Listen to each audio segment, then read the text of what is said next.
Okay, people. Okay. We're good? Good evening. We're going to call this meeting to order. City of New Haven Meeting Agenda Community Development Committee, Wednesday, June 17th, 2026, 6 p.m. at the Board of Alders Chambers. Board of Alders, New Haven notice. The community development meeting will meet in person at 6 p.m. on Wednesday, June 17th, 2026, in the Board of Alders Chambers located at 165 Church Street, New Haven, second floor, to hear and act upon the following items. LM-2026-0226, resolution of the New Haven Board of Alders authorizing the City of New Haven to apply for and accept a grant from the Connecticut Department of Economic and Community Development in the amount of $5,540,000, and to partner with Glendower Group, Inc. to support the remediation of the properties located at 169 Union Avenue for development of a mixed-use project. LM-2026-0241, resolution of the Board of Alders certifying that no amendment to the medical area overall parking plan is required for the application for development permit/site plan review pertaining to 69 Dagger Street. These items are on file and available for public inspection in the Office of Legislative Services, 165 Church Street, New Haven, per order, Honorable Carmen Rodriguez, Chair. Attest, Honorable Michael Smart, City Clerk. If you need any accessibility-related accommodations, please contact 203-946-7651 voice or 203-946-8582 TTY. In accordance with the City of New Haven COVID-19 guidelines, masks are now optional. Public may send comment to public testimony at newhavenct.gov. As we start, I'd like my colleagues to introduce themselves from the right. Frank Redenti, Ward 15. Alder Angel Hubbard, Ward 3. Carmen Rodriguez, Ward 6. Christine Kim, Ward 7. Thank you. At this time, I am going to ask that the presenters, I'm changing it up a bit. I'm going to have the presenters, the second presenter's resolution for the parking plan for 69 Dagger Street to come up.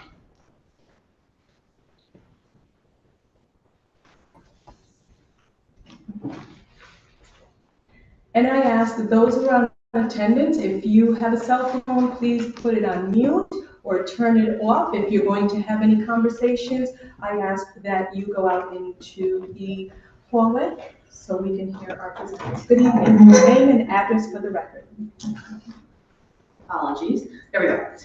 Good evening. My name is Alexandra Tom, here with Yale University, and I live at 38 Lincoln Street in New Haven.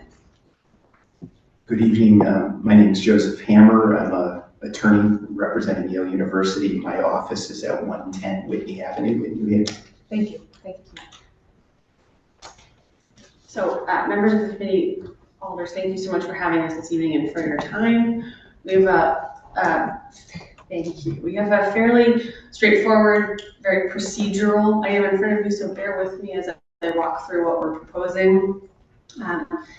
In the zoning ordinance, there is a requirement, and apologies, I'm sure you all know this, but I'm just going to explain it to start from the beginning. Yeah. There is a zoning ordinance that requires that anytime Yale University adds or subtracts parking spaces to its inventory, so to speak, of parking spaces, that the Board of Alders needs to review whether or not an amendment is required for something we call the MEA, the Medical Area Overhaul Parking Plan.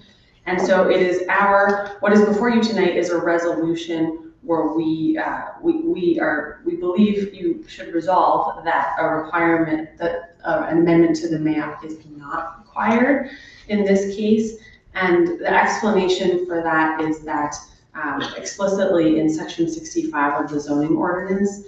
It talks about, towards the very end, and it talks about the fact that increased parking demand generated by employees working on temporary construction projects shall not require an application to amend an overall parking plan, but shall be included in the application for city approval of the project. And so this project we have committed will be used for temporary worker, for construction worker parking. And we have the technological capability to completely limit the site to only be used for that use. We'll have specific key card access that will only, those key cards will only be granted to contractors, not to any of our full-time employees. And if in the future it ever were to be used for full-time employees, we would need to, we would commit that we would come back to you and ask for an amendment, which is what we don't need at this time, but in the future we would need it if we were going to change the use. So we understand that future condition, but in this current condition with the contractors, and it's potentially multiple years because we have a lot of construction going on campus, and this is 89 spaces, which we think will be easily gobbled up by the contractors that are working all over campus. So we respectfully request that you agree with our resolution that an amendment to the medical area overall parking plan is not required by for this application, because it is adding only parking for temporary contractors.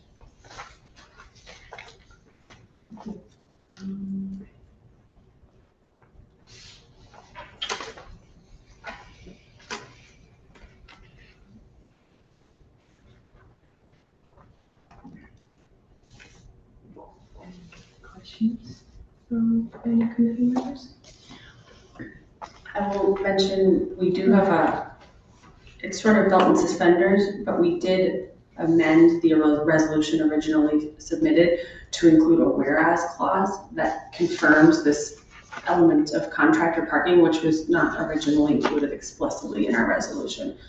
So please feel free for the suggested resolution.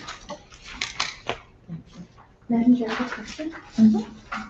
Thank you, Madam Chair, and thank you for coming in. I did have a question about the timeline for the creation of the parking lot and how long this temporary parking lot would be foreseeable, as you may know, when the construction for the adjacent medical buildings will be.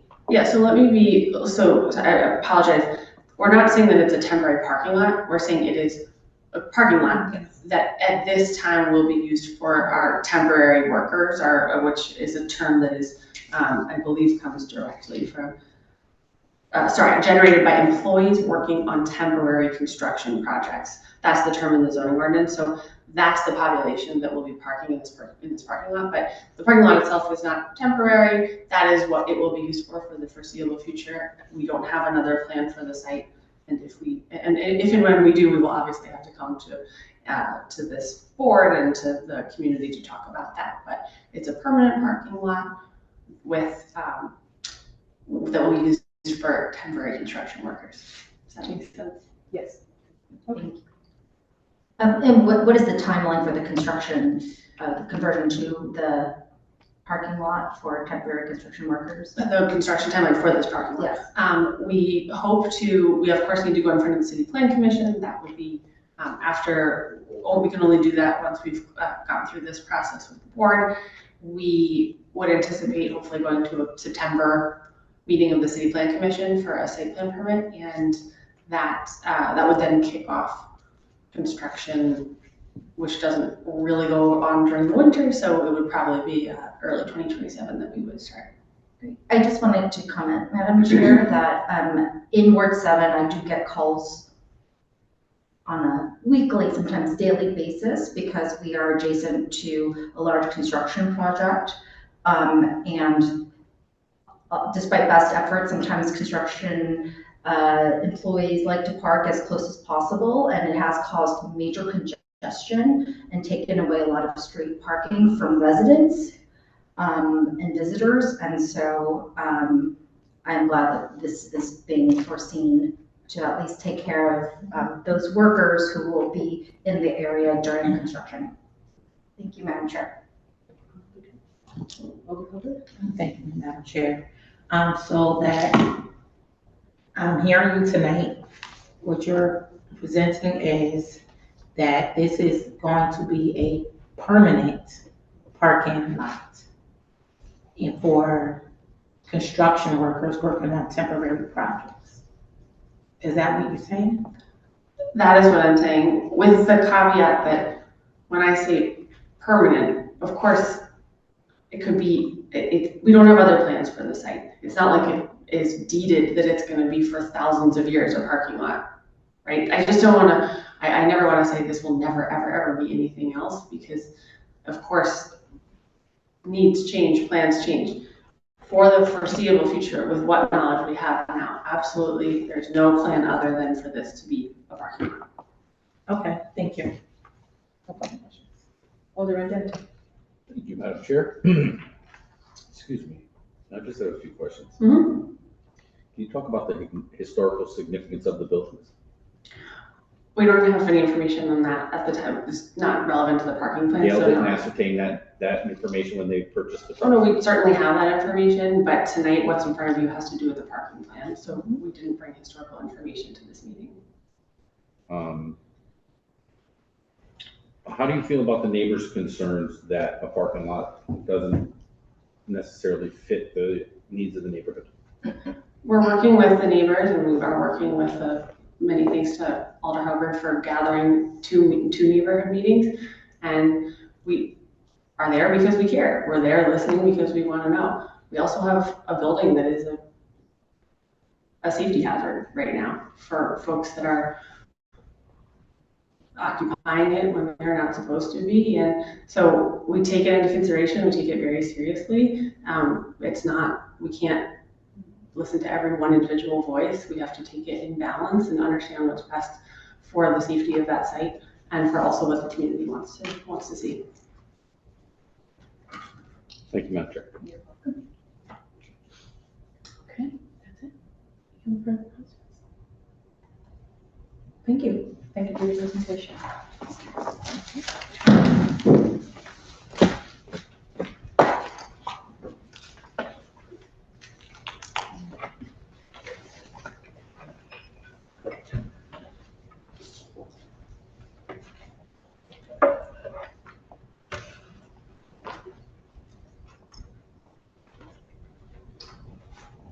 Okay.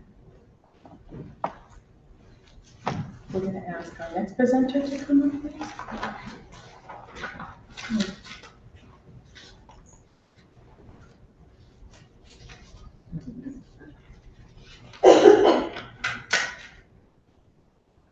Yes.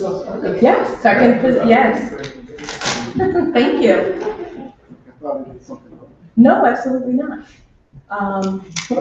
Once you come up, we'd ask that you give us your name and address for the record. I could start. Edward LaChance, representing the Glendower Group, 360 Orange Street, New Haven. Thank you. Alan Rosenberg, Economic Development Officer, City of New Haven, Office of Economic Development, 212 West Elm Street, New Haven. Neil Payne with Payne Environmental, the environmental consultant on this project. Our office is at 85 Willow Street, New Haven.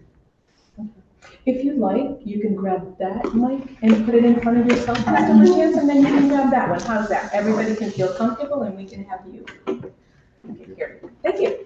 So the Office of Economic Development is seeking approval from the Board of Alders to submit an application to the Department of Economic and Community Development, also Brownfield, Brownfield Office for the state, and to partner with Glendower to as the developer of the property to construct phase one of its housing project there. The cleanup will consist primarily of remediating historic fill material and leaks from underground storage tanks, The phase one project that will be built on the site will include 541 apartment units and some commercial space. And site plan review, I think, has been completed. So any questions about the more details on the environmental can go to Neil, and any questions on the project can go to Ed. The city has had a lot of success in getting these cleanup grants before, so we're hopeful that this one also will be approved. Okay. I'm not, what to say, the 541 units is the first phase, which is about a third of the triangle. So these brownfield funds, and Mr. Payne could provide the details on the environmental cleanup, are limited to what we call the original triangle. Because the main campus of Church Street South. 541 units is our application to HUD for C&I funds. That's like basically the first first two phases. There's going to be additional units across the street, across Congress, and on the top corner. But this grant would let us clean up that whole triangle.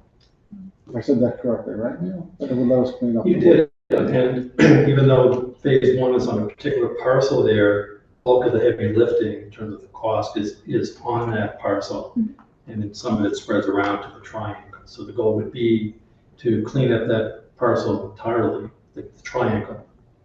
Try and do that actually ahead of construction so that they would be able to work unrestricted when they mobilize. A lot of times you've got to do remediation at the same time as construction, and it can slow things down. If the opportunity is there to get in ahead of time and clean house, it allows for a much smoother transition in terms of construction. Thank you. I want to acknowledge my vice chair, Alder Douglas. Thank you for joining us. Thank you. Alder Kim? Thank you, Madam Chair. I had a question on whether the estimate of $5.5 million for the remediation will cover the entire remediation, and is the remediation more thorough than others because of the geothermal energy plan for this site, and how does that complicate the cleanup? And has beyond the remediation, does that also include VOCs and complete like environmental cleanup of the entire triangle for foreseeable use? And up to what standard? Is it like up to like food, food preparation standard? And just wanted to know, sorry, I started to nerd out on environmental. No, that's a very good point. Right now there are three components to pollution up there. Okay. I think as we all know, in the late 1960s, they built Church Street housing development there. Mm-hmm. In order to do that, this was sort of the tail end of urban renewal. In order to do that, they demolished about 50 structures on what are the two pieces, the triangle piece and the other piece across from the police station. When doing so, they demolished the buildings from the ground up and did very little below, because Church Street South Housing Development was slab on grade. Okay. The only digging they did out there was to install utilities. In fact, all the utilities out there for 1970-ish were buried, which is pretty good back then. Unfortunately, the sanitary sewer system that's there is made out of asbestos concrete pipe, okay, which has to come out. The stormwater system that's there, the main lines are reinforced concrete, but all of the trunks that come off of that to catch basins or to roof leaders are asbestos concrete pipe. So one of the first components there that we need to deal with is the removal of all that asbestos concrete pipe. The next component to it, like everywhere in New Haven, there is urban fill that's been brought in during development and redevelopment. On average, the thickness of that is about 5 feet. And it does not meet residential standards. And that's where we're going with this, residential standards. Even though it can be mixed use, we go for the most stringent one, and that's where the bar is in terms of doing remediation. Historically, with all the different buildings and structures that were there, we found at least 3 source areas where there were leaking underground oil tanks. And it's weathered. By weathered, I mean it's very, very historic. And it's either number 2 heating oil or diesel oil. And both are chemically the same. But heating oil would typically be for residential, and any commercial properties, gas stations or whatever would have had diesel oil.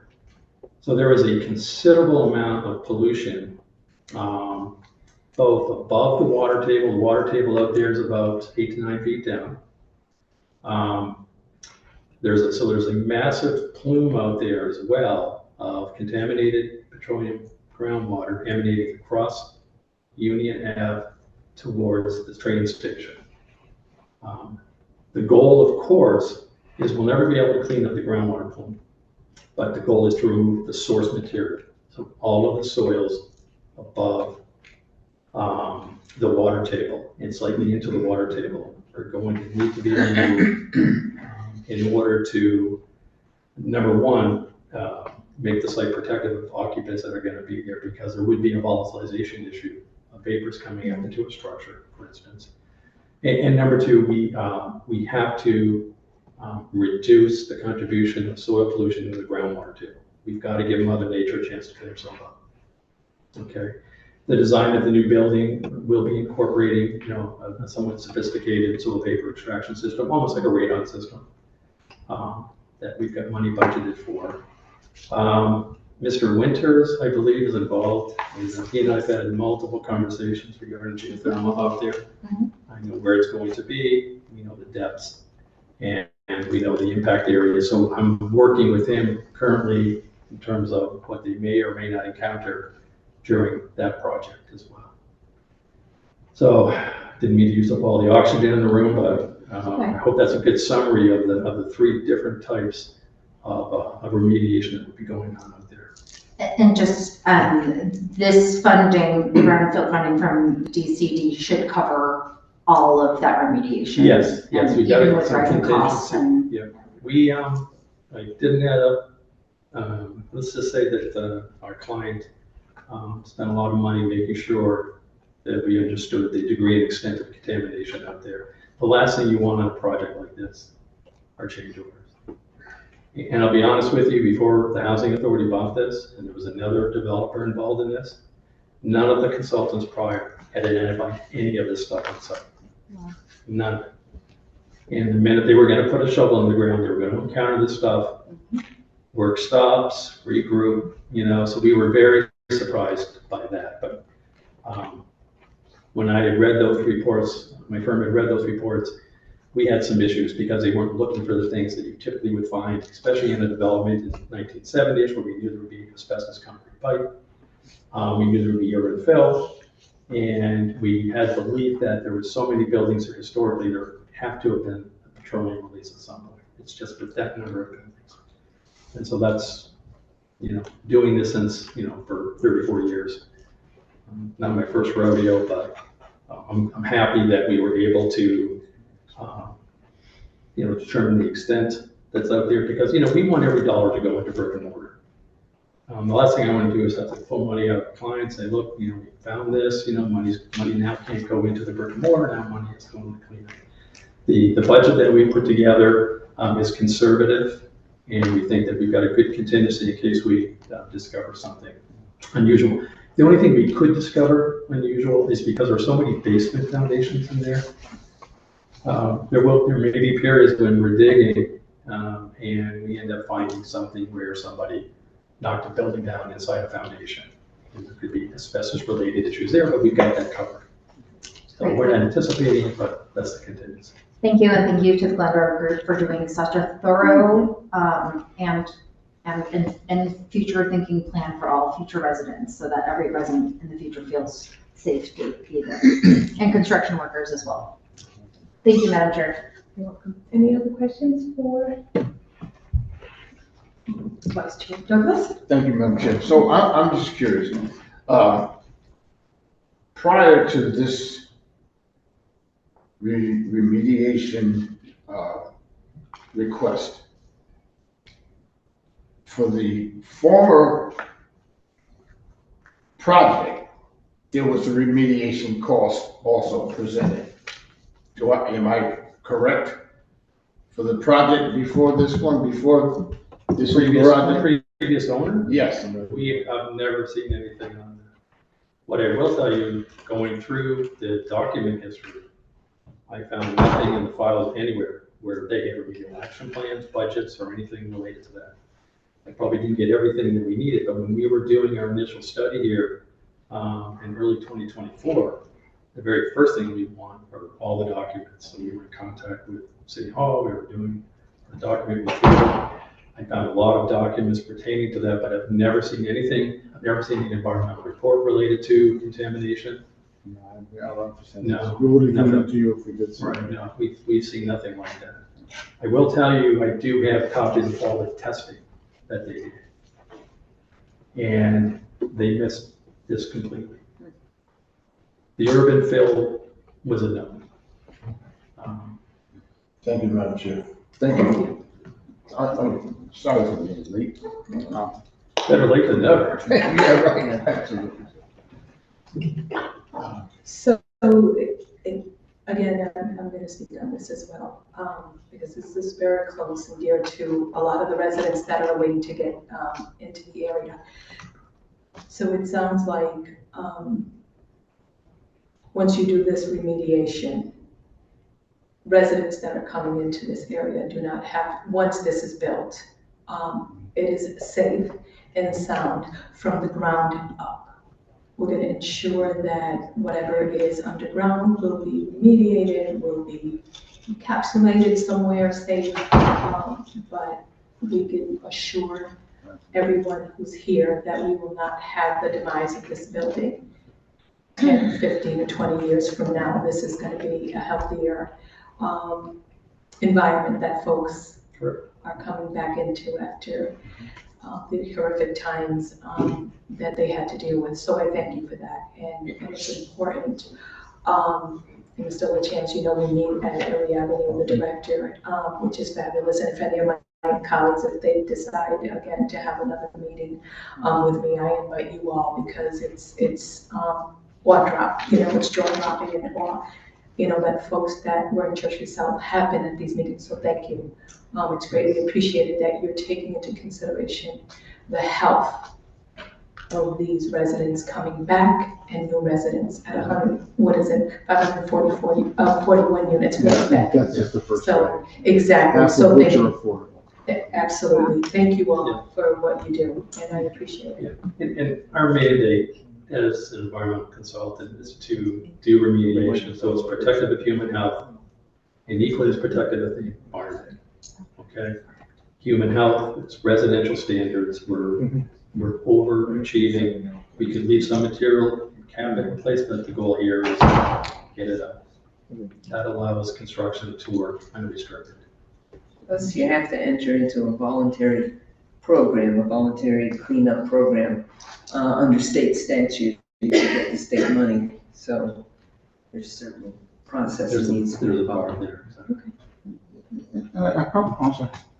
No, you can, go ahead. So I probably should be more of a point to this in the beginning, because I don't want to forget the partnership here, right? Because this is a joint application between the city and us. We're working together with the city on the LDA and the co-op agreement. We're working with the city on the Choice Neighborhood Implementation application to HUD. So it's really, this is just another aspect. Like, it's not just at the upper echelons, but all the way down to us at the working level, really working together as the housing authority and the city to pull this project off. It's going to take all of us, because as you've known with all the meetings that we've had the past 2.5 years, it's a very complicated process, but it's going to be game changing for New Haven, I think. Yeah, and just to be clear to my colleagues, this is in my ward, and again, I have to say, everyone who's been at the table with the residents, I like to see that the residents have been heard and seen with their concerns. Vice Chair, you had. Thank you. I just wanted to make a comment to reiterate. I am so happy that the Housing Authority is involved with this project. I've been a recipient of the New Haven Housing Authority since I was born, so I'm not there now, but I mean, for many years, I know just exactly what it stands for, so. Thank you. Appreciate it, thank you. Any other questions from council members? No? I just have one. Alder Hubbard? So really very quickly. So the grant of 5.5 is just a cleanup. Yes? Yes. Y'all can hire me. I got a rate. I can clean it up. Thank you, Alder Hubbard. Thank you. Thank you so much for your presentation. Greatly appreciate it. Thank you. You're welcome. I'm so excited.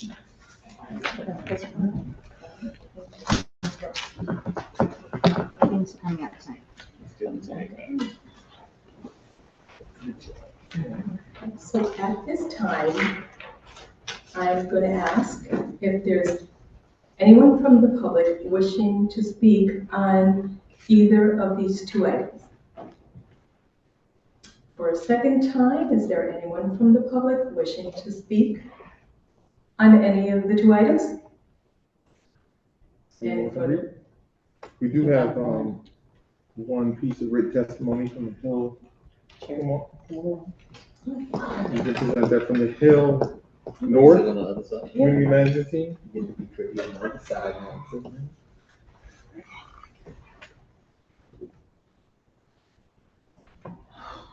And for protocol, name and address for the record, please. Yes, my name is Alder Hubbard. And my address is 165 Church Street.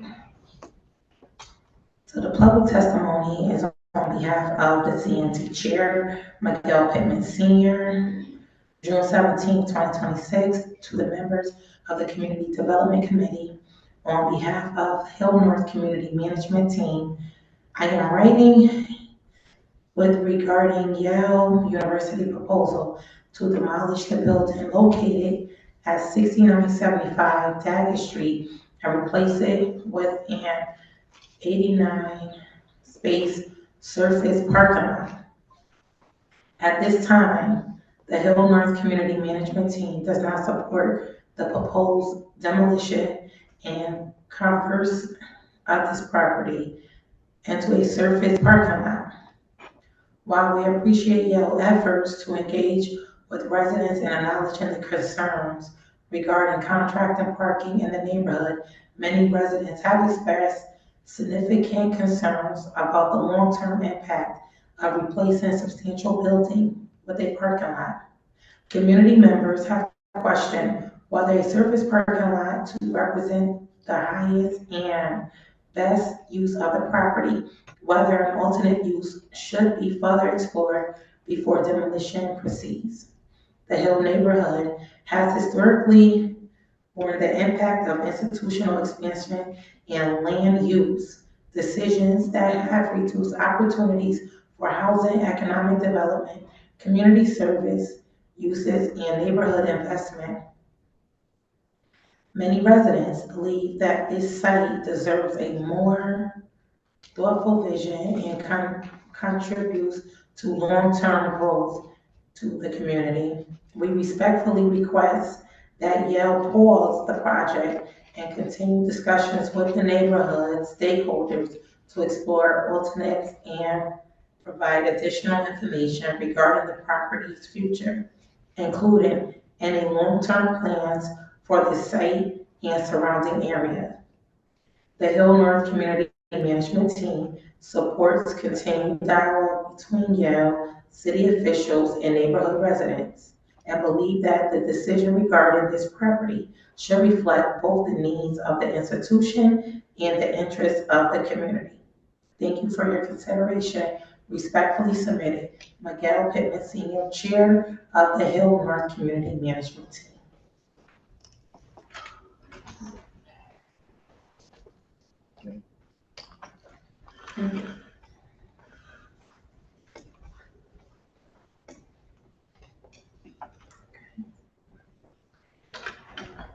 So once again, I'm going to ask, is there anyone from the public wishing to speak on any of the items this evening?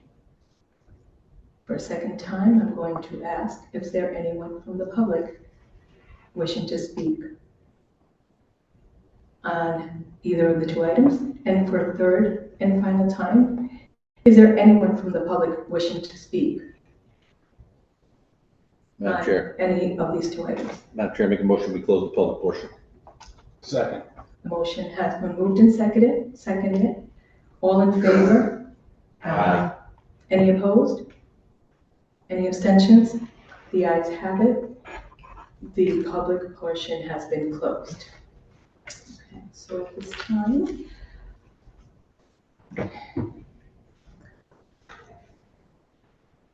yes, the item 1, which was discussed previously, for 69 David Street.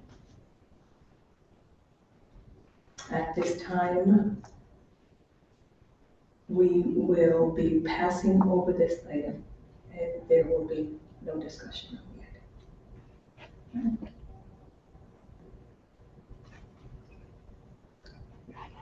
item.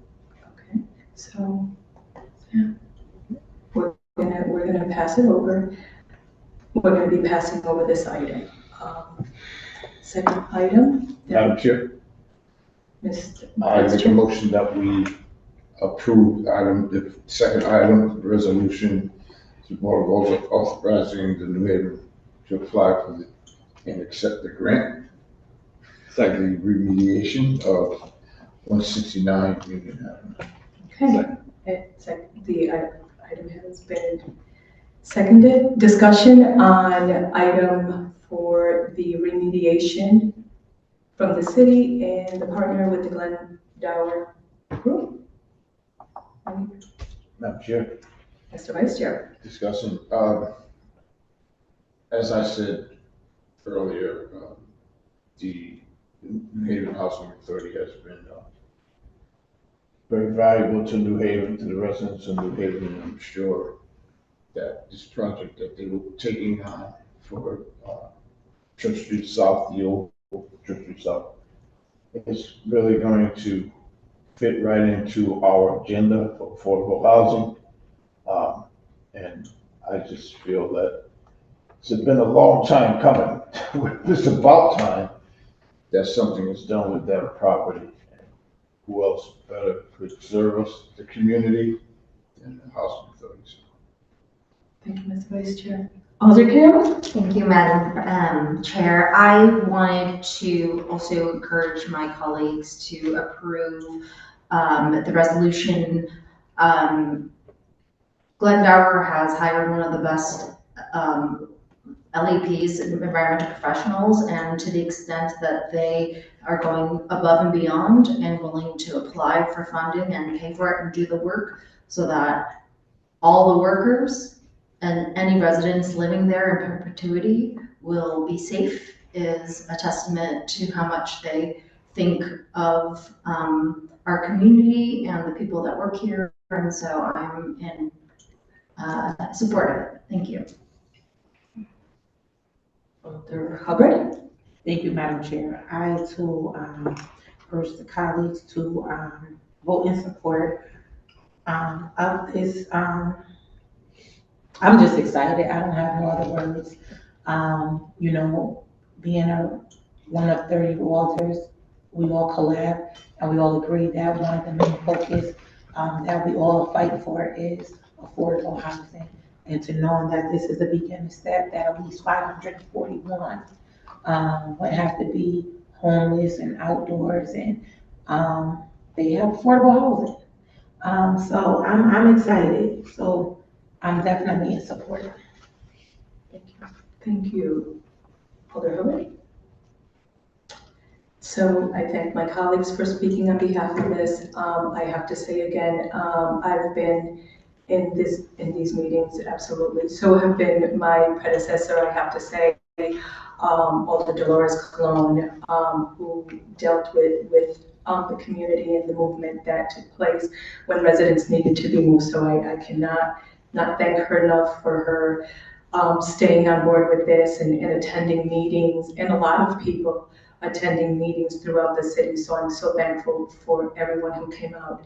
I definitely am very excited to see that it's the city that's partnered and also with Glendale and all of us working together as a community to bring back community in a healthy space. So I thank my colleagues here this evening for your comments and your words. And it's noted that residents that lived at Churchill South were at those meetings and aired their concerns and their hopes for a better future. So thank you. I too am in support of this item and moving it forward to the full board. Thank you. That's it. So at this time, if we have no further business. We need to vote on that. Oh, that's true. We're gonna vote it out. All those in favor? I'm excited. All those in favor? Aye. Any opposed? Any abstentions? The ayes have it. We're gonna be moving forward. Madam Chair, motion to adjourn. Motion has been made and seconded. All those in favor? Aye. Any opposed? Any abstentions? The ayes have it. We are adjourned for this evening. Thank you. Good evening.